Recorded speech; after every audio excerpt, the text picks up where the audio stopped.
Hello everybody and welcome to my first tutorial. So today I'm going to be showing you guys how to start a project in crochet. So I'm going to be using a 5mm hook and some worsted weight yarn. So worsted weight just means that it's this thickness. Okay. You have two ends to a piece of yarn. You've got the end that is not connected to the ball of yarn, that is this end, and you've got the end that's connected to the ball of yarn, that's this end. So when you are starting out your crochet project, you want to take the end where it ends, and you want to take the part of the working yarn, and we're going to make a circle. So we're going to cross it over itself. We're going to make just like this. So we have made a circle with a little X in it, a little X at the bottom. This is the base for a slip knot. When you make your slip knot, you want this X, the tail end, to be on the bottom of your X, okay? So you could start with your X with it on top or with it on the bottom. It is easier to show with it on the bottom, okay? So we are going to start with our X with the tail, the end that does not have the ball of yarn, on the bottom of the X. So once you are to this point, you're going to grab the X with your fingers, pinch it together, so then you get like a little fish looking thing.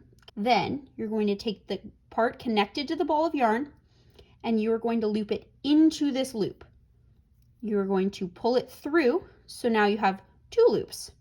Looks like two weird disconnected loops. Holds that loop up. Then you are going to pull the tail where it's not connected, and you're going to pull it until it tightens into a knot. Okay. This knot is a good knot though, not a bad knot. It is a slip knot. Woohoo! So then you get a loop with a little knot and two tails. One that's connected to the ball of yarn, one that's not. Now that you have your slip knot, you can tighten this slip knot by pulling on the end with the ball of yarn, this side. And if you pull that, it tightens your loop. If you pull this side, it loosens your loop. In order to make your crochet project work, you need a slip knot and you put it on your hook. So you just put your hook inside of the slip knot, right? So it's in the little loop. You tighten it using the ball of yarn end and you tighten it on your hook. How to hold your hook. So in your dominant hand, you're going to take the hook and you're going to take your middle and your thumb together and use your pointer finger to guide the slip knot on your hook. Your slip knot should be easy to move on your hook. So then with your other hand, you're going to take your yarn in these three fingers and grip it. Not super tight, so you should be making a finger guns motion with your other hand. I like to do it like this. What I like to do is I take it and then I flip my hand over with my pointer finger out, so my pointer finger loops under my working yarn like this. So that means that I have more control over the tension and the way that the yarn is moving. With my middle finger and my thumb, I grab the knot, okay? So I grab that knot so that we can be in a good position to do our next moves, okay? So this is how I hold the hook, how I hold my hooks and stuff. You can find a better way. This is the way that I have been using it. If you want to look online for other ways to hold your hook, that is totally fine. I know mine is not the easiest way. There are probably way easier beginner ones that you could look up online. With that being said, we are going to start the hardest section of learning to crochet, and that is learning how to chain and single crochet. So chains start now. So now that we know how to grab our hook and hold our hook properly, we are going to learn about yarning over and chains. So chains are the foundation of a lot of different crochet projects, specifically worsted weight projects, which is the yarn that we are using. In order to create a chain, we have to do something called a yarn over. Yarning over is basically how we change the loop on our hook and increase the size of our project, because currently our project is just one knot. So in order to increase the size of our project, we need to yarn over, which is where you take your hook, you take it across the across the yarn with the ball of that's attached to the ball, and then we take it under that yarn. Okay, so it'll hook into that little, it'll hook into the hook part pretty much. So you take your hook, you cross over that yarn, and you go underneath of it. Okay, the hook part should have it grabbed in its mouth pretty much up close. Cross and under, so it should wrap around. Then you see where the knot is on the hook, how it's on the side of the hook.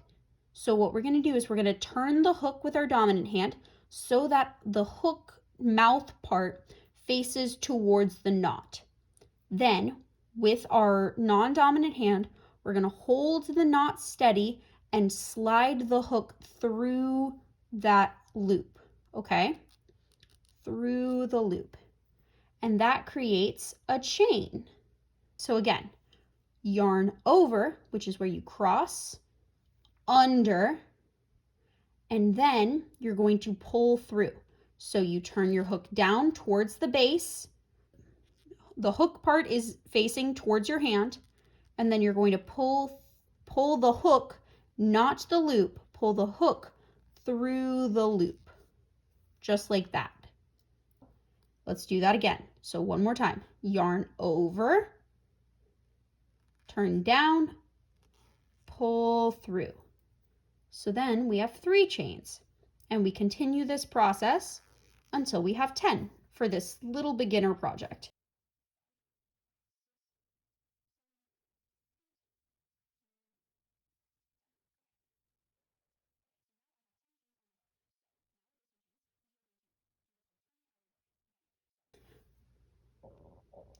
Okay, so now I have 10 chains on my hook. So now with those 10 chains, we are going to do what's called turning our work. Okay, so we are going to do one more chain. So hold it in that same grip position as before, yarn over, make a chain, so pull through. Then we're going to do something different.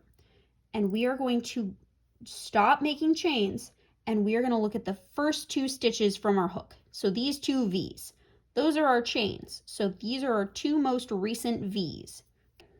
So now we have 11 chains total, and we're just looking at these first 2 right here. The first one we are going to ignore. This first chain in the row we completely ignore. Then we go into the top part of the V in the second chain. Okay, so it should poke right through, just like that. So now we have 2 loops on our hook. Then we yarn over and pull through 1 loop, okay? This is the single crochet. We're almost there. So now we still have 2 loops on our hook, but one of them is controlled by this piece of yarn. Then we yarn over again and we pull through both loops, okay? That creates a single crochet. So again, in order to do that, you look at the V, right? So we just went into this V, so now we're going into this next V right here, okay? So we go into the top part of that V, right? So we see how the V is shaped, right? The V is right here. So we're going into the top part right here. So we go into this part, look through the back, it's peeking through, boop, okay? Then we yarn over, pull through 1 loop, okay? Then we yarn over and pull through 2 loops. So then we have created our second single crochet. Now we're going to repeat that process again, okay? Top of the V in our next stitch, yarn over and pull through. So we have 2 loops, then yarn over and pull through both, giving us our 3rd single crochet. And you continue just like that all the way down the row.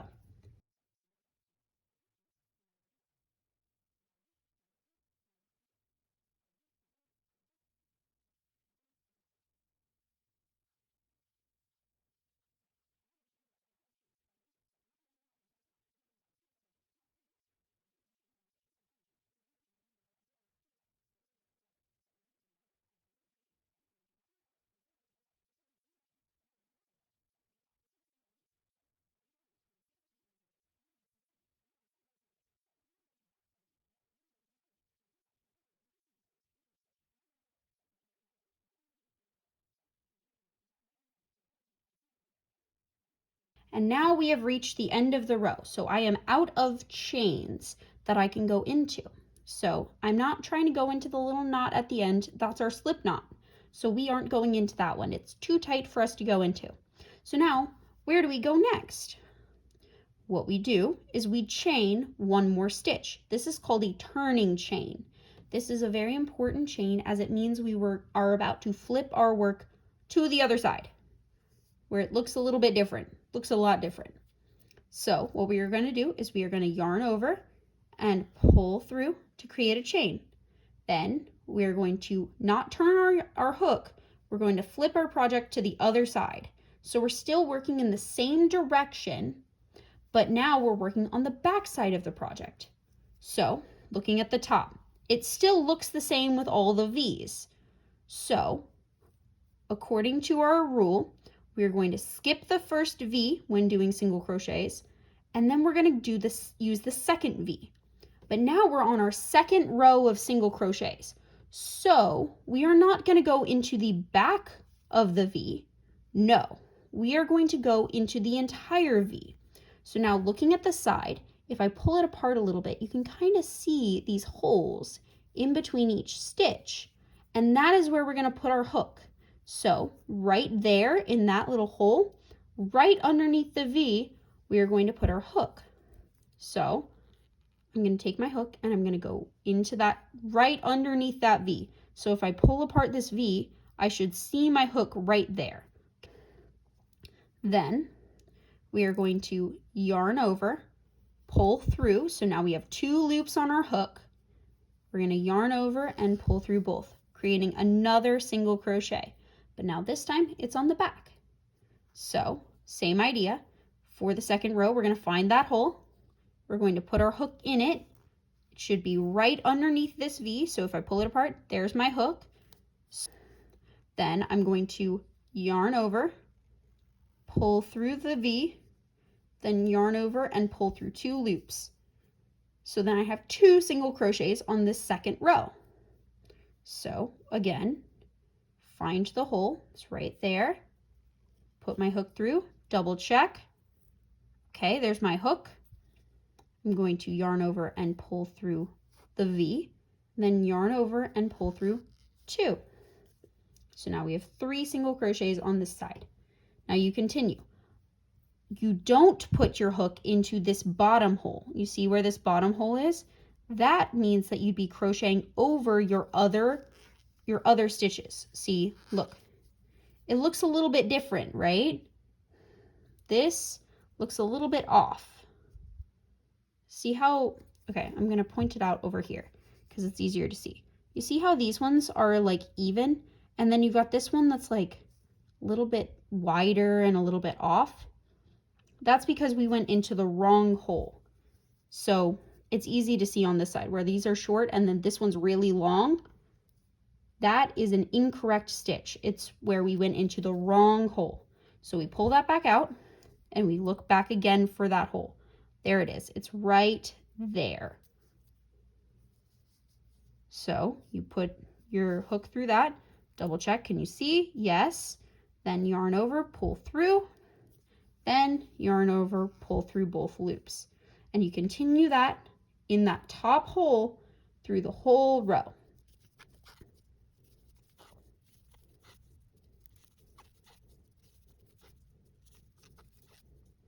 Okay, so now I have reached the end of the row. So now we're going to make another turning chain. So yarn over and pull through the 1 loop to create the chain. Then we flip our work to the other side and we can do the same single crochet as many times as we'd like to create a little square. This is the very easy first project for any beginner. Just creating these little rows of back and forth single crochets.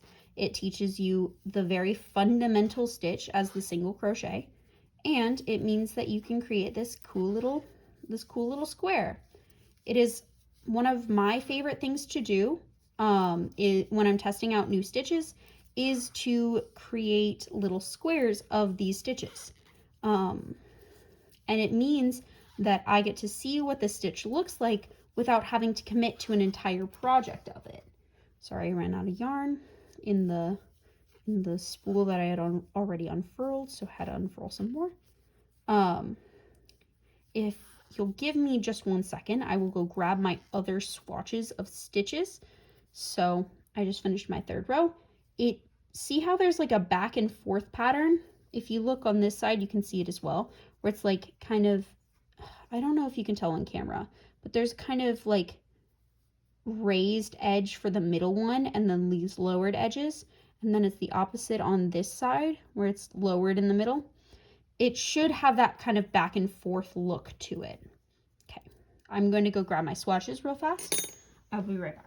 Okay, so I have some swatches of some stitches that I've tried out. So this is called the waffle stitch. It's using some more advanced techniques to create this kind of 3D texture on the crochet stitches. On the back, it looks like this, and on the front, it looks like this. I'm definitely not using this in a project that will come to the Instagram soon. Definitely not. This is another stitch. I can't remember what this stitch is called, but I did test this out as a texture for that same project, as well as this one for the same like waffle pattern. I tried this one to see if it would look good, and I did not think it looked good enough, and I ended up going with the waffle, which I think is one of my favorites for the project that I'm working on. So yeah, these stitch swatches can teach you a lot about crochet and are definitely worth making. So continuing on, you can make as many rows of this as you want, and they are countable by, when I get to the end of this row, I can teach you how to count the rows.